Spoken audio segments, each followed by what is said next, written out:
आपके एंट्रेंस आने वाले एंट्रेंस एग्ज़ाम में फिजिक्स से जो इम्पोर्टेंट क्वेश्चन बनते हैं उसको हम इसमें डिस्कस करने वाले हैं। और हमारे डिस्कशन का जो तरीका रहेगा वो ये रहेगा कि हम लोग टॉपिक वाइज डिस्कशन करेंगे।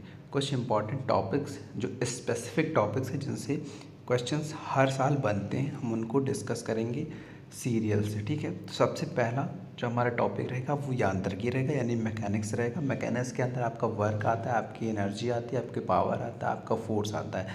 ये सारी चीज़ें आपकी मैकेनिक्स के अंदर आती हैं। तो हम लोग सबसे पहले मैकेनिक्स से स्टार्ट करते हैं। सही है, तो वेरी फर्स्ट क्वेश्चन हमारे सामने जो है, सबसे पहला क्वेश्चन वो है कि कार्य का मात्रक क्या है, यानी कि what is the unit of work. देखिए वर्क यूनिट क्या होगी, क्या ऑप्शन पे जाइए, देखिए क्या जूल होगी, न्यूटन, वॉट, डाइन, ये आपके सामने ऑप्शन है। देखिए वर्क की यूनिट जो होती है वो होती है जूल।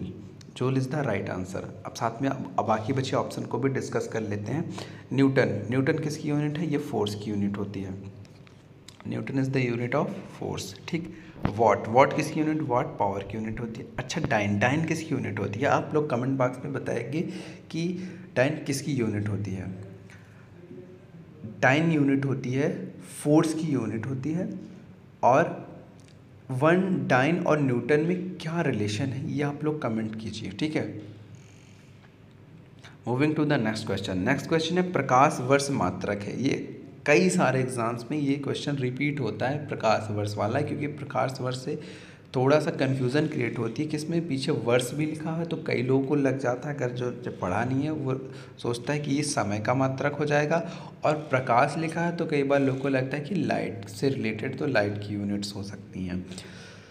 बट ना तो ये समय की यूनिट है, ना ही ये प्रकाश की यूनिट है, बल्कि ये यूनिट होती है लेंथ की, यानी कि डिस्टेंस की, दूरी की, लंबाई की। बहुत बड़ी डिस्टेंस जैसे पृथ्वी से सूरज की डिस्टेंस, यानी अंतरिक्ष की जो डिस्टेंस होती है उसी को प्रकाश वर्ष कहते हैं। तो ये लेंथ की यूनिट है। अच्छा, प्रकाश वर्ष होता है प्रकाश द्वारा एक वर्ष में चली गई डिस्टेंस, यानी कि एक साल में प्रकाश जितना चलता है उसी को प्रकाश वर्ष कहते हैं। Moving to the next question. अगला क्वेश्चन थर्ड क्वेश्चन है कि निम्नलिखित में से कौन सी मात्रा जड़त्व की माप है। जड़त्व को इंग्लिश में इनर्शिया बोलते हैं। तो ये किसकी माप है, वेग, त्वरण, द्रव्यमान, भार, वजन। देखिए जो जड़त्व होता है वो आपके द्रव्यमान की माप होती है। और द्रव्यमान और भार इन दोनों में डिफरेंस है। क्या डिफरेंस है, द्रव्यमान जो है वो किसी भी वस्तु में उसकी निहित मात्रा होती है, जिसको हम लोग, जैसे मेरा वेट, हम लोग कहते हैं कि मेरा वेट 60 kg है, 65 kg है, तो एक्चुअली में ये हमारा मास होता है।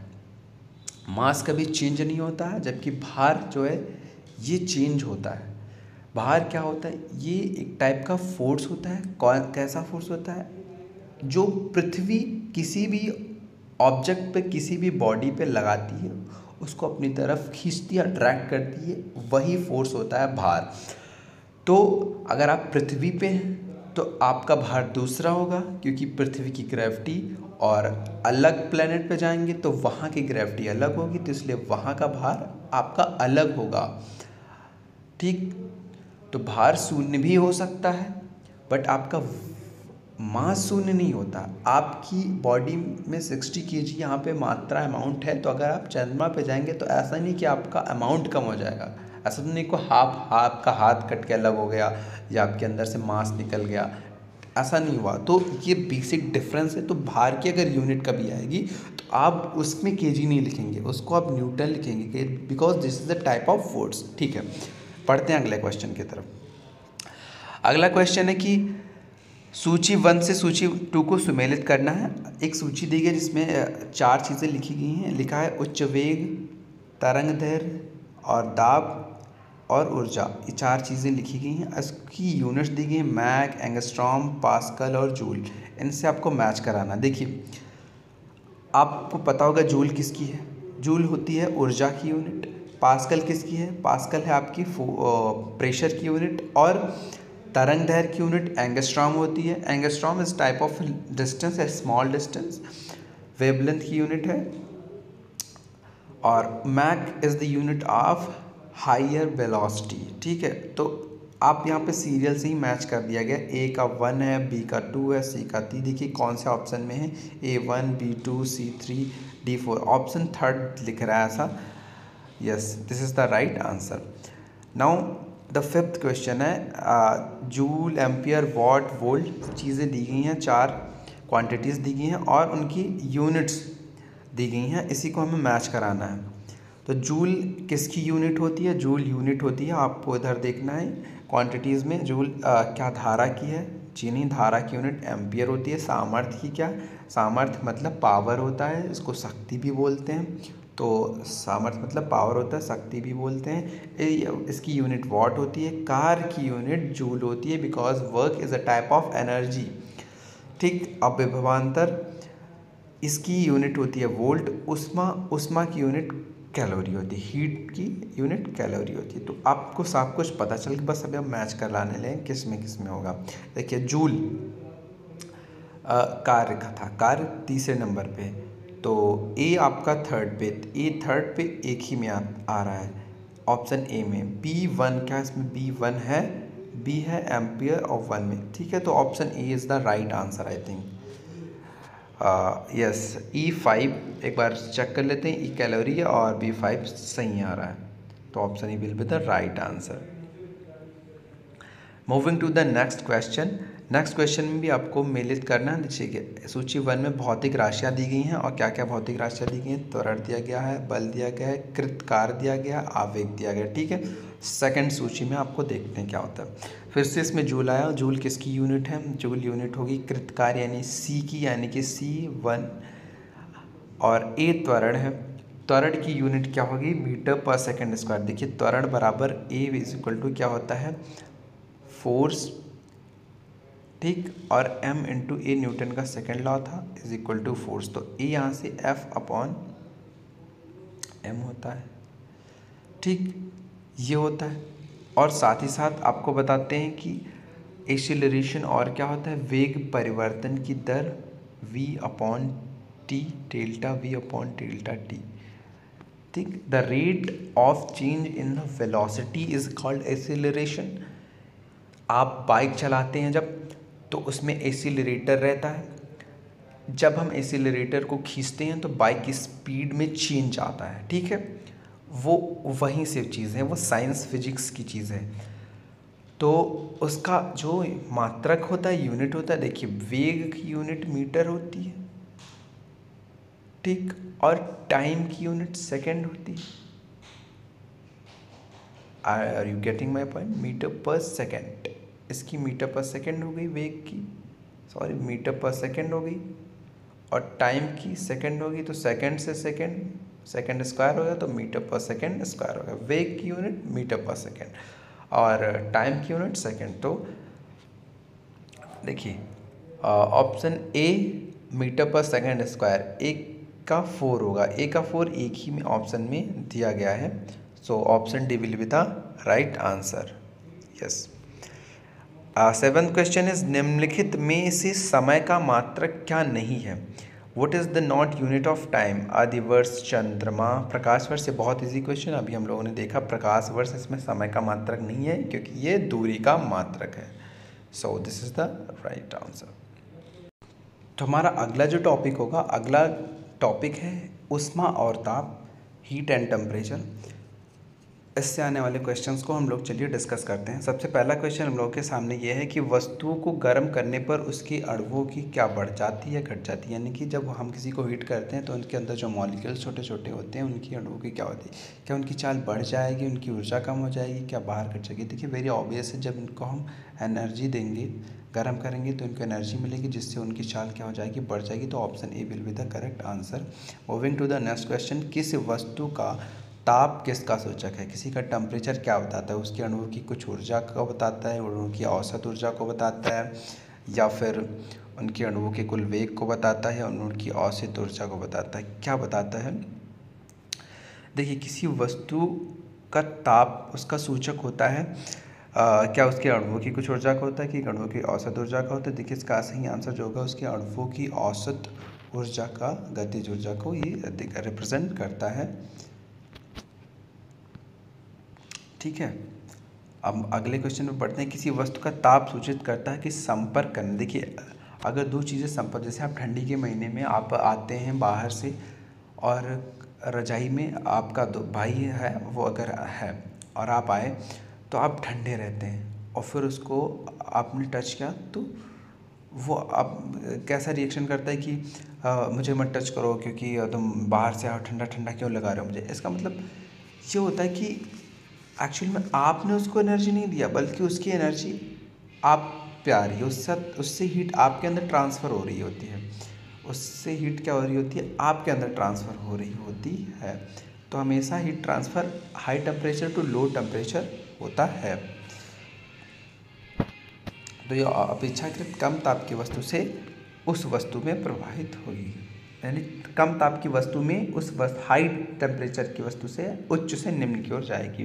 किसी वस्तु के ताप में वृद्धि का अर्थ है वस्तु की क्या बढ़ गई है, गतिज ऊर्जा, स्थितिज ऊर्जा, यांत्रिक ऊर्जा, उसमें ऊर्जा बढ़ गई है। यह option D will be the right answer.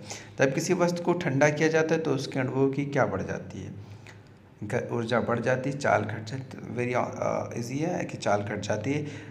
उसमें एक प्रकार की ऊर्जा है जिसे कार में बदला जा सकता है। इसका प्रमाण सबसे पहले किसने दिया था, डेवी, रैमफोर्ड, सेल्सियस। देखिए इसका सबसे पहले प्रमाण दिया गया था रैमफोर्ड ने कि ऊर्जा को उष्मा को कार्य में बदला जा सकता है। ठीक है। किस वैज्ञानिक सर्वप्रथम बर्फ के दो टुकड़े को आपस में घिसकर पिघला दिया था, किस वैज्ञानिक ने सबसे पहले काम किया था, तो वैज्ञानिक डेवी थे जिन्होंने दो टुकड़ों को आपस में घिसकर पिघला दिया था। हमारा जो अगला टॉपिक रहने वाला है वो है साउंड। तो साउंड से इंपॉर्टेंट क्वेश्चन को चलिए बिना टाइम वेस्ट किए डिस्कस करते हैं। सबसे पहला क्वेश्चन हम लोग के सामने है कि ध्वनि तरंगों की प्रकृति होती है, यानी कि ध्वनि जो तरंगें होती हैं, साउंड वेव्स होती हैं, वो कैसे टाइप की होती हैं, अनुप्रस्थ होती हैं, ट्रांसवर्स होती हैं, फिर लैंगिट्यूडनल होती हैं, अनुदैर्घ्य होती हैं, अप्रगामी होती है, विद्युत चुम्बकीय होती है। देखिए जो अनुप्रस्थ या अनुदैर्घ्य तरंगों में से होती हैं, इन्हीं दो ऑप्शन में से एक होती हैं, और कौन सी होती है, वो होती हैं अनुदैर्घ्य तरंगें होती हैं, ध्वनि तरंगें। ठीक है, option B will the right answer. Second question is कि निम्नलिखित में कौन सा कथन ध्वनि तरंगों के लिए सत्य है, इनको ध्रुवित किया जा सकता है। नो, ध्वनि तरंगों को ध्रुवित नहीं किया जा सकता है, ये निर्वात में नहीं चल सकती हैं, इनके चलने के लिए माध्यम की आवश्यकता हो, ये ऑप्शन बी भी करेक्ट हो जाएगा। 0 डिग्री सेल्सियस पर इनकी चाल 332 मीटर पर सेकंड होती है। जी हाँ, ये सही आंसर होगा, option C will be the right answer. अवस्रव तरंगों की आवृत्ति कितनी होती है, देखिए अवस्रव तरंगे की आवृत्ति जो होती है 20 हर्ट्ज से कम होती है, तो option A will be the right answer. देखो एक मनुष्य 20 हर्ट्ज से 20,000 हर्ट्ज के बीच की ध्वनि को सुन सकता है, जिनको श्रव्य तरंगे कहते हैं। पराश्रव्य तरंगे वे तरंगे जिनकी आवृत्ति देखिए 20 हर्ट्ज से कम को अश्रव्य कहते हैं, 20 हर्ट्ज से और 20,000 हर्ट्ज के 20 किलो हर्ट्ज, देखिए 20 को श्रव्य कहते हैं, इसके इधर अवश्रव्य कहते हैं, इसके इधर को पराश्रव्य कहते हैं हम, तो 20 किलो हर्ट्ज से अधिक है। पराश्रव तरंगें मनुष्य द्वारा क्या सुनी जा सकती है, जिन्हें पराश्रव जो तरंगें होती हैं वो मनुष्य द्वारा नहीं सुनी जा सकती हैं। पराश्रव तरंगों को सबसे पहले सीटी बजाकर उत्पन्न किया था, किसने उत्पन्न किया था, नहीं न्यूटन ने, नहीं हर्ट्ज ने, फैराडे ने, गाल्टन ने किया था। शिकार परभाषियों या बाधा पता लगाने के लिए चमगादड़ अथवा डॉल्फिन किस परिघटना, देखिए शिकार अपना कैसे पता करते हैं, वो लोग पराश्रव्य तरंगे क्या होते हैं छोड़ते हैं। ठीक है, अब वो तरंगे उनके शिकार से टकरा के फिर वापस आती हैं, यानी कि उनका क्या होता है प्रतिध्वनि होती है, तो वो उससे उसके डिस्टेंस का पता कर लेते हैं, तो प्रतिध्वनि के निर्धारण से ये लोग पता करते हैं। सो नाउ हम लोग डिस्कस करने वाले हैं प्रकाश से रिलेटेड कुछ इंपॉर्टेंट क्वेश्चंस। इसमें पहला जो क्वेश्चन हम लोगों के सामने है, सबसे पहला क्वेश्चन है प्रकाश छोटे छोटे कणों से मिलकर बना जिसे कहते हैं क्या, परमाणु कहते हैं, न्यूट्रॉन। देखिए प्रकाश जिन कणों से मिलकर बना होता है उनको हम फोटॉन कहते हैं। ठीक है, और फिर सेकंड है कि प्रकाश तरंग किस प्रकार के, देखिए इससे पहले मैंने क्वेश्चन पूछा था, आप लोग रिवाइज कीजिए कि ध्वनि किस प्रकार की तरंग होती है। देखिए ध्वनि होती है वो अनुदैर्घ्य तरंग होती है, लेकिन जो प्रकाश तरंग होती है वो अनुप्रस्थ तरंग होती है। प्रकाश का तरंग सिद्धांत किसके द्वारा दिया गया था, न्यूटन, हाइगेंस, प्लांक, फैराडे। प्रकाश का तरंग सिद्धांत हाइगेंस के द्वारा दिया गया था। निम्नलिखित में कौन सी घटना या निर्णय लेने में सहायक होती है कि प्रकाश एक अनुप्रस्थ तरंग है, क्या व्यतिकरण से पता चलता है, विवर्तन से पता चलता है, ध्रुवीकरण से पता चलता है, या फिर अपवर्तन। देखिए प्रकाश की एक क्वालिटी होती है कि वो अनुप्रस्थ तरंग है, और प्रकाश बहुत सारी घटनाओं को दिखाता है। प्रकाश का परावर्तन भी होता है, प्रकाश का अपवर्तन भी होता है, प्रकाश का व्यतिकरण भी होता है, ध्रुवीकरण भी होता है। तो इसका जो सही आंसर होगा वो ध्रुवीकरण, पोलराइजेशन होगा। पोलराइजेशन से ही पता चलता है कि प्रकाश क्या है, एक अनुप्रस्थ तरंग है। प्रकाश के विद्युत चुंबकीय स्वरूप की खोज किसने की थी? देखिए, प्रकाश के विद्युत चुंबकीय स्वरूप की खोज वैज्ञानिक मैक्सवेल ने की थी। ओके।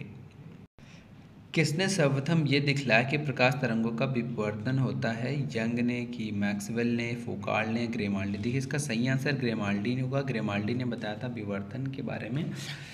अगला क्वेश्चन है कि प्रकाश विद्युत प्रभाव का प्रतिपादन किसने किया था? प्रकाश विद्युत, फोटो लाइट इफेक्ट। अच्छा, प्रकाश विद्युत प्रभाव क्या होता है कि प्रकाश से विद्युत बनाया जा सकता है। जैसे कि बहुत कॉमन चीज़ हो गई है आजकल, सोलर पैनल्स आते हैं, वो क्या करते हैं, उस पर प्रकाश की लाइट्स जो पड़ती हैं उससे वो इलेक्ट्रिसिटी जनरेट होती है। इस इफ़ेक्ट को किसने बताया था? इसकी जो बेसिक प्रिंसिपल है इसको किसने बताया था कि लाइट से हम लोग क्या कर सकते हैं, लाइट से भी इलेक्ट्रिसिटी जनरेट की जा सकती है। इसको बताया था आइंस्टीन ने। सो हमारा जो नेक्स्ट टॉपिक है जिससे हम क्वेश्चंस लेके आए हैं वो है विद्युत यानी इलेक्ट्रिसिटी। इसमें पहला क्वेश्चन है कि जब कांच की छड़ को रेशम से रगड़ा जाता है, देखिए रगड़ने से क्या चीज़ें आवेशित हो जाती हैं। आवेशन करने के 2-3 तरीके होते हैं, एक होता है रगड़ना, होता है संपर्क में लाना, होता है प्रेरण द्वारा भी चीज़ें आवेशित चार्ज हो जाती हैं। तो जब कांच की छड़ को रेशम से रगड़ा जाता है तो जो छड़ क्या हो जाती है, धनावेशित हो जाती है। सेकेंड क्वेश्चन है किसी आवेशित चालक का संपूर्ण आवेश, कोई आवेशित चालक अगर है, कंडक्टर है, तो उसका संपूर्ण आवेश उसके बाहरी पृष्ठ पर रहता है। दो विद्युत आवेशों के बीच लगने वाला, देखिए वेरी सिंपल, दो विद्युत आवेश के बीच जो बल लगता है उसको कूलाम का नियम कहते हैं। दो विद्युत आवेशों के मध्य दूरी को अगर आधा कर दिया जाता है, देखिए फॉर्मूला आपने सुना होगा कि बल का formula F=1/4 pi epsilon not Q1 Q2 upon R² होता है। यही कूलाम का नियम है। जैसे कि फिजिक्स की दूसरी ब्रांच जो है ग्रेविटी, उसमें न्यूटन ने जो रूल दिया था उसी से इसको भी कंपेयर किया जाता है कि अगर डिस्टेंस को अगर हाफ कर दिया जाएगा तो बल क्या हो जाएगा, उसका स्क्वायर यानी कि 4 गुना कम हो जाएगा, 4 गुना हो जाएगा। समान आवेशों में होता है, समान आवेशों में विकर्षण होता है। अगर एक अलग अलग आवेश है, प्लस और माइनस है, प्लस और माइनस है, तो उसमें क्या होगा, अट्रैक्शन होगा, माइनस माइनस होगा तो उसमें रिपल्सन होगा, इसको विकर्षण कहते हैं। नेक्स्ट क्वेश्चन, जब एबेनाइट की छड़ी को बिल्ली की खाल से रगड़ते हैं तो एबेनाइट की छड़ क्या हो जाती है? एबेनाइट की छड़ ऋण आवेशित हो जाती है। वस्तु का आवेशन किसके स्थानांतरण के फलस्वरूप होता है? वस्तु का स्थानांतरण, देखिए इलेक्ट्रॉन ही जाते हैं, ना प्रोटॉन जाते हैं ना न्यूट्रॉन जाते हैं, ये दोनों हमेशा न्यूक्लियस में रहते हैं। सो कुछ इम्पॉर्टेंट क्वेश्चन चुंबकत्व से रिलेटेड, मैग्नेट से रिलेटेड डिस्कस करने वाला है। सबसे पहला क्वेश्चन है कि स्थायी चुंबकन किस स्थिति में किया जाता है? तो स्थायी चुंबकन ढलवा लोहा, पिटवा लोहा, कच्चा लोहा, ये सब चीज़ें स्थायी चुंबकन में इस स्थिति में नहीं किया जाता है। इस्पात की स्थिति में स्थायी चुंबकन किया जाता है। अगला क्वेश्चन है अस्थायी चुंबक बनाए जाते हैं, नरम लोहे के बनाए जाते हैं। थर्ड क्वेश्चन इज विद्युत चुंबक नरम लोहे के क्यों बना? अच्छा, व्हाट इज़ द रीज़न कि ऐसे क्यों बनाया जाते हैं? देखिए, इसको बनाने का रीज़न क्या है कि उनके अंदर जो चुंबकीय प्रवृत्ति होती है, यानी कि चुंबक की जो क्वालिटी होती है वो ज़्यादा हाई होती है, वो ज़्यादा अट्रैक्ट करते हैं, ज़्यादा रिपल करते हैं। तो चुंबक की क्वालिटीज़ को ज़्यादा, उसके कैरेक्टरिस्टिक्स को ज़्यादा शो करते हैं, इसकी वजह से, और उनकी धारण क्षमता जो होती है वो भी ज़्यादा होती है। ठीक, तो सी इसका सही आंसर होगा। यदि एक चुंबक है, उसके दोनों भाग को अलग कर दिया जाएगा तो क्या उनके दोनों भाग पृथक पृथक चुंबक बन जाते हैं, या एक भाग चुंबक दूसरा भाग अचुंबक बन जाता है, या ऑप्शन सी एक भाग उत्तरी ध्रुव बन जाता है, या ऑप्शन डी दोनों भाग उत्तरी ध्रुव बन जाते हैं? तो इसका सही आंसर ये होता है कि जब भी एक चुंबक है, अगर इस तरफ साउथ पोल, एक तरफ नॉर्थ पोल है, अगर इसको अलग कर दिया जाएगा तो फिर से एक चुंबक को अलग करने पर ये एक अलग अलग, इधर फिर से नॉर्थ और साउथ, इधर फिर से नॉर्थ और साउथ, दोनों अलग अलग बन जाएंगे। ठीक है, दोनों भाग पर तब तक चुंबक बन जाते हैं। किसी चुंबक की आकर्षण शक्ति सबसे ज़्यादा उसके ध्रुवों पर होती है। किसी चुंबक की आकर्षण सबसे कम कहाँ पर होती है? अच्छा, सबसे कम जो होती है उसके मध्य में होती है।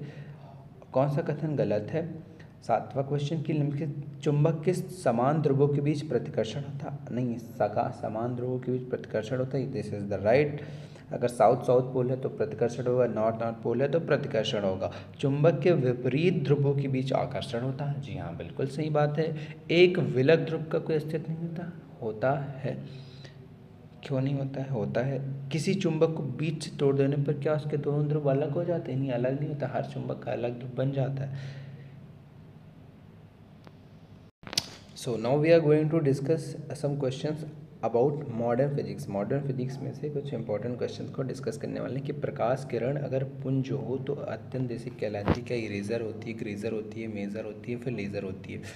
अत्यंत देशिक होती है तो उसको क्या ग्रेजर कहते हैं या फिर रेजर कहते हैं या फिर मेज़र कहते हैं? जी नहीं, ऐसा नहीं कहते हैं।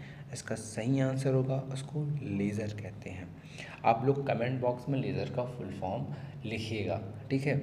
लेज़र बीम सदा होती है, अभिसारी मतलब कन्वर्जिंग, अपसारी मतलब डाइवर्जिंग, या फिर समानांतर पैरेलल जलती है कि पहले समांतर बाद में अपसारी हो जाती है। देखिए लेज़र बीम जो होती है वो फैलती है थोड़ी सी, तो अपसारी बीम होती है।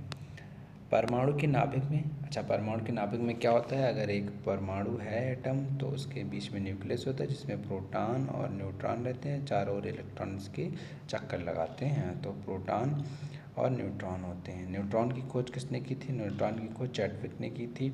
ईंट पर नाचे, इसकी एक ट्रिक है अगर आप भूल जाते हो, ईंट पर और फिर नाचे। देखिए ई से इलेक्ट्रॉन की खोज टॉमसन ने की थी, प्रोटॉन की खोज रदरफोर्ड ने की थी, ना से न्यूट्रॉन हो गया, चा से चैडविक हो गया। ईंट पर नाचे, इलेक्ट्रॉन की खोज टॉमसन ने, प्रोटॉन की खोज, देखिए फिर से लिख दे रहा हूँ मैं, ईंट पर नाचे, ठीक, याद रखिएगा। निम्नलिखित में अस्थायी कण जैसे स्टेबिलिटी देखा, न्यूक्लियस रिएक्शन होती है, रेडियो एक्टिव रिएक्शन जब होती हैं तो उसमें न्यूट्रॉन्स का विघटन हो जाता है, तो ये स्थायी कण नहीं होता है। जिस तत्व में 2 प्रोटॉन 2 इलेक्ट्रॉन और 2 न्यूट्रॉन है उसका द्रव्यमान संख्या, देखिए जो द्रव्यमान संख्या प्रोटॉन और न्यूट्रॉन की संख्या की इक्वल होती है उसमें इलेक्ट्रॉन का रोल नहीं होता है, तो उसमें 4 हो जाएंगी। नाभिक का आकार क्या होता है? नाभिक का आकार एक फर्मी की इक्वल होता है, तो 1 फर्मी जो होता है वो 10⁻⁻15 मीटर होता है।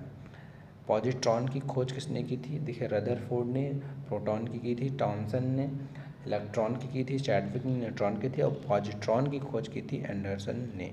This is the right answer. तो हम लोगों ने इसके 50 क्वेश्चन लगभग डिस्कस कर लिए हैं। We will discuss some more important questions, some numerical based question in other video.